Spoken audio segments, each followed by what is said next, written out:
పెద్దపల్లి జిల్లా మంథని నియోజకవర్గం. గత అసెంబ్లీ ఎన్నికల సమయంలో కాంగ్రెస్ పార్టీ ఇచ్చిన 6 గ్యారంటీల్లో యువ వికాసం పేరుతో విద్యార్థులను దగా చేసిందని మంథని మాజీ ఎమ్మెల్యే పుట్టా మధుకర్ విమర్శించారు. కాంగ్రెస్ ప్రజావంచన దినాల్లో భాగంగా శనివారం ముత్తారం మండలంలో నిరసన కార్యక్రమం నిర్వహించారు.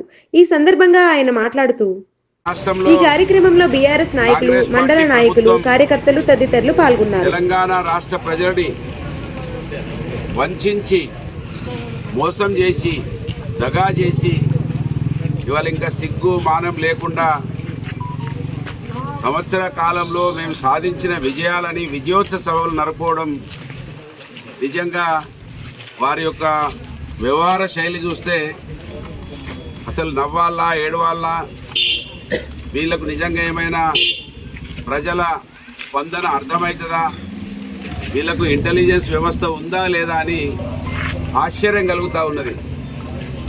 వీళ్ళ ఉత్సవాలకి మంత్రి మేనిఫెస్టో కమిటీ చైర్మన్ ఉన్నాడు కనుక మేము కాంగ్రెస్ వంచన దినాలుగా ప్రకటించి ఇవాళ మంత్రి ముత్తారం గ్రామంలో మేము అడుగుతూ ఉన్నాం, మీరు 6 గ్యారంటీలు 100 రోజులలో పూర్తి చేస్తా అన్నటువంటి 6 గ్యారంటీలలో 5వ గ్యారంటీ యువ వికాసం అన్నారు. యువ వికాసం పేరు మీద 5 లక్షల రూపాయల విద్యా భరోసా కార్డు ఇస్తా అన్నారు. అంటే ఏటీఎం కార్డు ఇస్తా అని చెప్పిండ్రు. అంతేకాకుండా తెలంగాణలో ఇంటర్నేషనల్ లెవెల్ స్కూల్స్ పెడతా అన్నారు. మండలానికి ఒకటి, ప్రతి మండలంలో ఒక తెలంగాణ ఇంటర్నేషనల్ స్కూల్ పెడతా అన్నారు. ఎక్కడున్నాయి మీ ఇంటర్నేషనల్ స్కూల్లో? కనీసం శంకుస్థాపన చేసిందని మేము అడుగుతూ ఉన్నాం. అంతేకాకుండా 5 లక్షల రూపాయలు ఏమో కానీ 5 రూపాయలు ఈ విద్యార్థి ఇప్పటి వరకు ఇవ్వలేదు. ఇవ్వకుండా మీరు ఉత్సవాలు చేసుకోవడాన్ని ఏ విధంగా భావించాలి? మీరు ఇవాళ ఏం అర్థం చేసుకోవాలి? మీరు ఇవాళ ఎందుకు హామీలు ఇచ్చిండ్రు, ఎందుకు పూర్తి చేస్తలేరో ఈ సమాజానికి జవాబు చెప్పాలని మేము డిమాండ్ చేస్తూ ఉన్నాం. ఇవే కాకుండా ముందుగా మహాలక్ష్మి పేరుతోటి మహిళలను మోసం చేసి, రెండవది రైతులను మోసం చేసి, మూడోది గృహజ్యోతి పేరు మీద మోసం చేసి ఇవాళ మీరు ఉత్సవాలు చేసుకోవడం. ఇందిరమ్మ ఇళ్ళు అన్నారు, ఇంటి స్థలాలు అన్నారు, ఏవి కూడా ఇవ్వలేదు ఇప్పటి వరకు. ఒకటో రెండో తూతూ మంత్రంగా ఒకరికి వస్తే ఒక పథకం ఇంకొకరికి రావడం లేదు. గ్యాస్ సిలిండర్ సబ్సిడీ ఒకరికి పడితే ఇంకొకరికి పడటం లేదు. 200 యూనిట్ల బిల్లులు అని చెప్పి ఇప్పుడు అందరికీ కూడా బిల్లులు వస్తూ ఉన్నాయి. ఏమో సాధించినని ఉత్సవాలు సాధించింది ఏంటంటే గ్రామాలలో సైతం హైదరాబాద్లో పెడితే గ్రామాలలో కూడా ఇళ్లను కూలగొడతా ఉన్నారు, ధ్వంసం చేస్తూ ఉన్నారు. ఏదైనా ప్రతిపక్ష పార్టీలు మాట్లాడితే మాలాంటి వాళ్ళం ఏం చేసిరని మేము అడిగితే కేసులు పెడతా ఉన్నారు.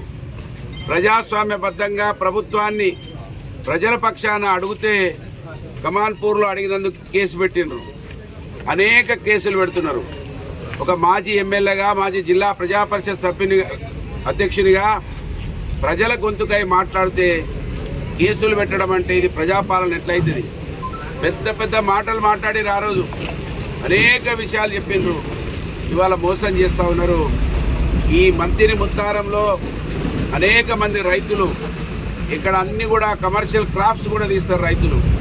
ఇవాళ రైతులను అన్ని విధాలా వంచింది ప్రభుత్వం. సబ్సిడీ లేదు ఇప్పటి వరకు, తర్వాత రైతు భరోసా లేదు, ఆ రుణమాఫీ అని చెప్పారు, అది కూడా మోసం చేసిండ్రు. ఇప్పటికి కూడా ఒక నిర్దిష్టమైనటువంటి ఒక విధానం లేదు. వ్యవసాయం పట్ల కావచ్చు, విద్యార్థుల పట్ల కావచ్చు, దేని మీద ఒక లైన్ లేకుండా ఈ ప్రభుత్వం ముందుకు పోతూ ఉన్నది. 5 లక్షల రూపాయలు విద్యార్థులు ఇవాళ అడుగుతూ ఉన్నారు. రేవంత్ రెడ్డి గారు 4వ తారీఖు నాడు పెద్దపల్లికి వస్తా అని చెప్తున్నాడు. ఏం చేసినవని వస్తున్నావు?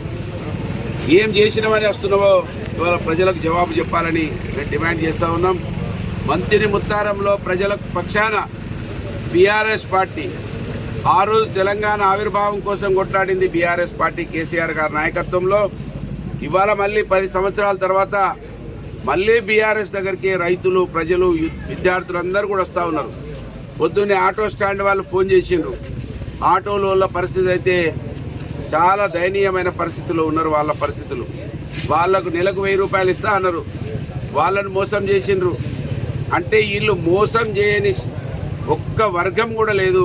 అన్ని వర్గాలను మోసం చేసినటువంటి కాంగ్రెస్ పార్టీకి బీఆర్ఎస్ పార్టీ నాయకులందరూ కూడా ప్రజలకు అండగా ఉండాలి, ప్రజల పక్షాన పోరాటం చేయాలి. కేసులు మనకేం కొత్త కాదు, కేసులు మనల్ని ఏమీ చేయలేవు. మన ప్రభుత్వం వచ్చిన తర్వాత ఆ కేసులన్నీ కూడా పోతాయి, ఏ ఒక్క కేసు కూడా నిలవది. కేసీఆర్ గారు ఆ కేసులన్నింటినీ కూడా తీసేసే కార్యక్రమాని కోసం మేము మాట్లాడతాం. కనుక కేసుల కోసం భయపడాల్సిన అవసరం లేదు, ప్రజల పక్షాన ఉండాలని బీఆర్ఎస్ పార్టీ ఏదైతే మనం కాంగ్రెస్ ప్రజా వంచన తినాలని చెప్పినామో ఈ పాంప్లెంట్ గడప గడపకిచ్చి ప్రజలను అప్రమత్తం చేసి ఇవాళ మనకు అర్థమైపోయింది తెలంగాణ రాష్ట్రంలో ఈ ప్రభుత్వం మీద పోరాటం చేస్తే లగచెర్లలో వాళ్ళు ఇవాళ వెనుకకు తగ్గినరు, మొన్న నిర్మల్లో వెనుకకు తగ్గినరు. వీళ్ళని మెడలు వంచితే తప్ప వీళ్ళు మనల్ని ఏమైనా బుల్డోజర్లు పెట్టి తొక్కిస్తాం, జైళ్ళల్లో వేస్తాం. నిన్నటి వరకు రేవంత్ రెడ్డి గారి మాటలు, ఇప్పుడు బుల్డోజర్ ఎవరి మీదకి వచ్చింది? ఇప్పుడు రేవంత్ రెడ్డి మీదకే. మీ సొంత నియోజకవర్గంలో మీ మీదకే బుల్డోజర్ వచ్చిన విషయాన్ని ఇప్పటికైనా గమనించి మీరు బుల్డోజర్లు పెడతాం, కేసులు పెడతామంటే తెలంగాణ రాష్ట్ర ప్రజలకి ఏమైనా కొత్తనా? రజాకారులను చూసారు తెలంగాణ బిడ్డలు, రజాకారులతో పోరాటం చేసారు తెలంగాణ బిడ్డలు, బ్రిటిష్ తోటి పోరాటం చేసిర్రు భారతదేశ బిడ్డలు అనే విషయాన్ని గమనించాలి. రేవంత్ రెడ్డి ఇచ్చిన హామీలను నిలబెట్టుకో చేతనైతే, కానీ మాటలన్నా తక్కువ చేయి. అంత పెద్ద మనిషి కేసీఆర్ గారిని పట్టుకొని ప్రతిరోజు తిట్టడం కాదు, నువ్వు ఏ హామీ అయితే ఇచ్చినవో హామీలను నెరవేర్చడానికి కోసం పనిచేయి, తిట్టడానికి కోసం పనిచేయడం అనేది ఇవాళ మీరు గుర్తెరగాలని రేవంత్ రెడ్డి గారిని కూడా హెచ్చరిస్తూ కాంగ్రెస్ పార్టీ విధానాలు ప్రజల లోపల ఎప్పటికప్పుడు తెలియాలని బీఆర్ఎస్ పార్టీ ప్రతి నాయకుని ప్రజల పక్షాన మనం ఉండాలని. ఈ కార్యక్రమంలో బీఆర్ఎస్ నాయకులు, మండల నాయకులు, కార్యకర్తలు తదితరులు పాల్గొన్నారు.